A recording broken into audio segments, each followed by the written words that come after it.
Young Bobby Driscoll was assigned to the role of Peter. Where is that villain, Captain Hook? I'll slice him up and throw him to the crocodile. They made the world smile, small faces lighting up enormous screens, their laughter echoing across generations. But behind those bright eyes were sleepless nights, pressure, and pain.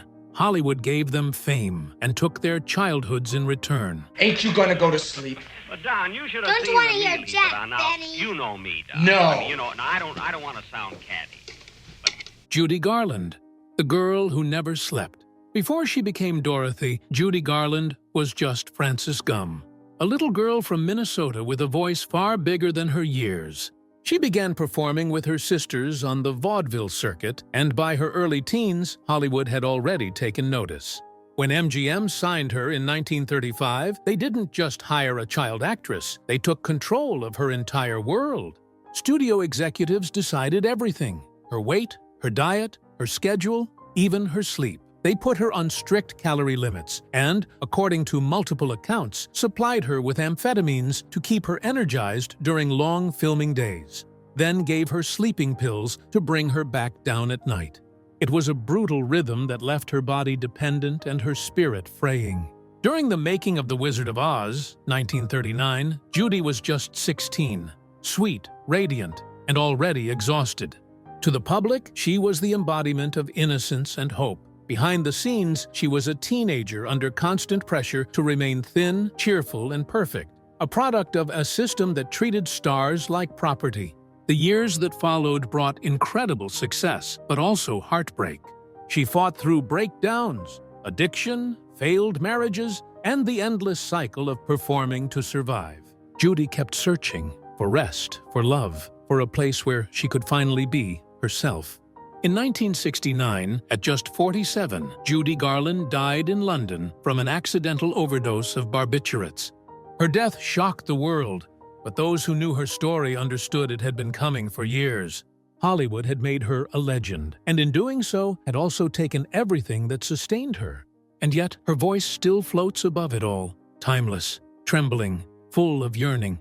Every time we hear "Somewhere Over the Rainbow," it's as if Judy herself is still reaching for the peace she never found, and somehow helping us believe that it's still out there. Jackie Coogan, the boy who changed the law. Before there was Shirley Temple or Mickey Rooney, there was Jackie Coogan, the boy who made the world cry. Discovered by Charlie Chaplin, Jackie starred in The Kid at just 6 years old. His performance was tender and unforgettable. The world had never seen a child act with such genuine emotion. Overnight, he became an international sensation. His face appeared on dolls, candy boxes, and postcards. Jackie became one of Hollywood's first true child superstars. By his early teens, his films had reportedly earned millions of dollars. Yet, very little of it was actually set aside for him. When Jackie turned 21, he discovered that most of his fortune had been spent by his mother and stepfather. The loss wasn't just financial, it was deeply personal, a betrayal that would haunt him for years. From that heartbreak came change. Jackie took the matter to court, and the public outrage surrounding his case led California lawmakers to pass the Coogan Act in 1939, requiring that a portion of every child actor's earnings be placed in trust until adulthood. It came too late to recover what he had lost, but it protected generations of young performers who followed in his footsteps. Jackie continued working throughout his life, on stage, in film, and on television. In the 1960s, he found a second wave of fame as Uncle Fester in The Addams Family, a role that showed he still had the power to make audiences feel something. And though he'd been one of the first to suffer from Hollywood's growing pains, he also helped ensure that others would never endure the same. Bobby Driscoll, the boy who never grew up. Bobby Driscoll was Disney's golden boy, bright-eyed, gifted, and full of life. He rose to fame in the late 1940s, starring in Song of the South, So Dear to My Heart, and Treasure Island. In 1953, he became both the voice and the live-action model for Peter Pan, the very image of eternal youth and innocence. For a few years, Bobby seemed unstoppable. He was charming, disciplined, and adored by audiences everywhere. But as he grew older, the studio system that had built him up had no idea what to do with him. By his mid-teens, his features had changed and his voice had deepened. Disney, focused on maintaining a picture-perfect image of boyhood, quietly ended his contract. The sudden loss of work was devastating for Bobby, both professionally and emotionally. He struggled to find new roles, moving between small television appearances and brief film parts. The rejection and isolation that followed led him into drug use, arrests, and years of decline, a tragic pattern that Hollywood knew all too well. By his early 30s, he was living in New York City, drifting between art circles and homelessness. In March 1968, 2 children discovered his body in an abandoned building in the East Village. He had died alone at the age of 31 from heart failure related to long-term drug use. With no identification on him, he was buried in a pauper's grave on Hart Island, the city's potter's field. It wasn't until a year later, when his fingerprints were matched, that the world learned the truth. The boy who once flew across Neverland had vanished without applause, forgotten until it was too late. And yet, in every frame of Peter Pan, the spark of Bobby Driscoll still glows, a haunting reminder of how fragile childhood magic can be. Tatum O'Neal, the child who outshone her father. In 1974, a 10-year-old girl walked onto the Oscar stage holding a golden statue almost as big as herself. Her name was Tatum O'Neal, and she had just made history as the youngest Academy Award winner ever. She had starred in Paper Moon alongside her father, Ryan O'Neal, a performance full of wit, fire, and truth. But behind the perfect Hollywood image, their real relationship was fracturing. Ryan was charming but volatile, a man consumed by fame and ego. Tatum, meanwhile, was growing up in a world of chaos, neglect, and pressure far too heavy for a child. Hollywood celebrated her talent, but never protected her from its darker side. The parties, the expectations, the drugs, they swallowed her teenage years whole. Her name filled gossip columns instead of movie posters. She once said, "I spent my childhood in makeup chairs and my adulthood trying to wash it all off." Tatum's life became a battle for control of her story, her image, her peace. She survived, but her survival came with scars that never quite healed. Her story is not just about fame, it's about the loneliness that often comes with it. Dana Plato, from sitcom darling to silent exit. In the late 1970s, Dana Plato was America's sweetheart, the radiant teenager from Different Strokes. Millions of viewers watched her every week, growing up alongside her on television. She had the kind of charm and light that made people feel like they knew her. But when the cameras stopped, the roles disappeared. Hollywood had no space for the girl next door anymore. Bills piled up, her personal life unraveled, and desperation replaced hope. She made mistakes that the media turned into spectacles, including a small robbery that became a national joke. They laughed, not realizing they were watching a cry for help. Addiction soon followed, along with heartbreak and endless judgment. Dana tried to rebuild her life, even appearing on talk shows to tell her story. But the pain never really left. In 1999, she died from an overdose, only 34 years old. Her former co-stars later said she was gentle, kind, and misunderstood. A young woman failed by the very system that once celebrated her. In Hollywood, applause can echo forever, but silence can destroy. And yet, for every child who lost themselves in the glare of fame, there were a few who somehow found light in its shadow. Proof that not every Hollywood dream had to end in tragedy. Shirley Temple, the girl who brought hope to a nation. She was America's little miracle. A child who could make millions forget their troubles for a few minutes at a time. At just 3 years old, she stepped in front of a camera. By 6, she was the country's biggest box office draw. In a time when bread lines stretched around corners, people lined up for her smile instead. Her laughter felt like sunlight in the middle of a storm.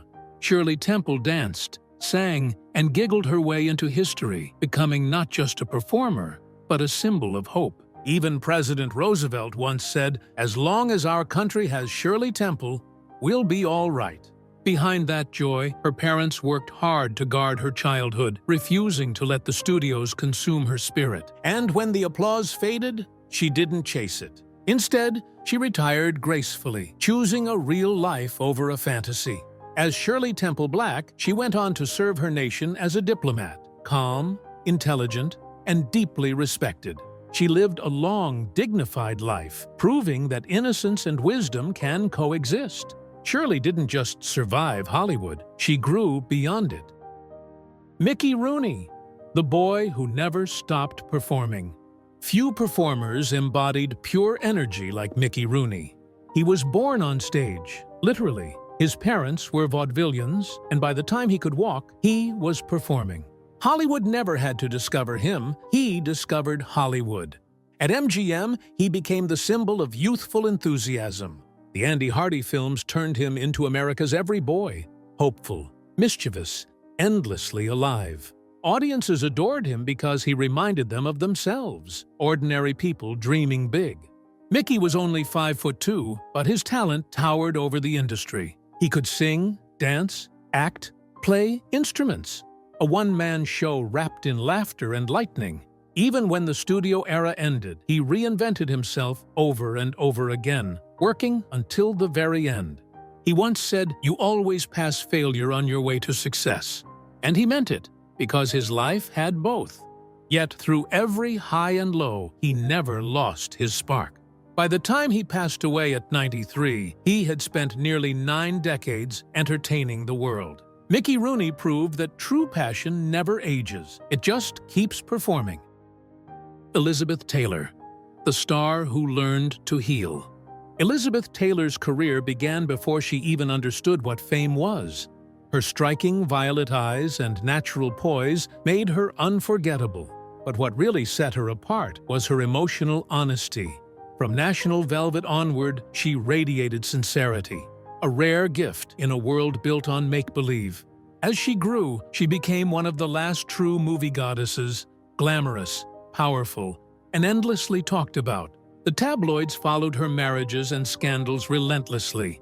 But beneath all the glitter was a woman learning, hurting, and growing. She suffered through illness, heartbreak, and loneliness, yet refused to be defined by them. Elizabeth turned her pain into empathy. In the 1980s, when fear of AIDS silenced most of Hollywood, she raised her voice loud and clear. She co-founded the American Foundation for AIDS Research, becoming one of the first global celebrities to fight for compassion and awareness. Her activism changed laws, saved lives, and gave dignity to millions who had been ignored. Elizabeth Taylor proved that true beauty lies not in perfection, but in courage. Her light was not just cinematic, it was human. Ron Howard, the boy who grew into a master storyteller.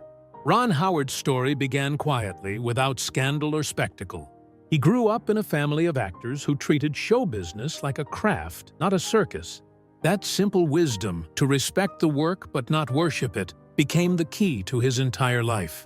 As a boy, he melted hearts as Opie on The Andy Griffith Show, later charming audiences in Happy Days. He became the embodiment of calm reliability, the kind of child actor who never seemed trapped by the fame around him. Even then, he was curious, more interested in what happened behind the camera than in front of it. When he made the leap to directing, people doubted him at first. But then came Apollo 13, A Beautiful Mind, Cinderella Man, Frost, Nixon, each film rich with empathy and craftsmanship. He built one of the most respected careers in Hollywood history, without a single scandal or breakdown. Ron Howard proved that success doesn't have to destroy you.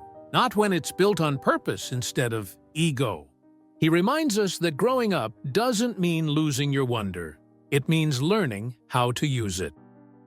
Jodie Foster, the quiet genius. Jodie Foster entered Hollywood at 3 years old, a child so focused and self-aware it unsettled the adults around her.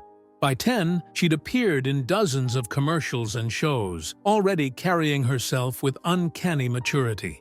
Then came Taxi Driver, and her life changed forever. That role brought her instant fame and controversy she never asked for.